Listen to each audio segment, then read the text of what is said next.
Air भंगिया तू रही गईला भोला।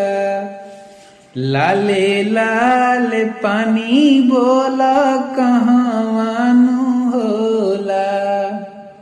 एयड़ भंगिया तू रही गईला भोला।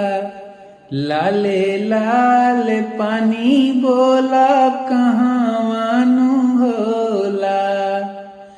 अरे खरीदे के पड़ी है गुलाल हो। आहे खरीदे के पड़ी है गुलाल। ए गौरा हमरो के चाही पनिया लाले लाल। ए गौरा हमरो के चाही पनिया लाले लाल। ए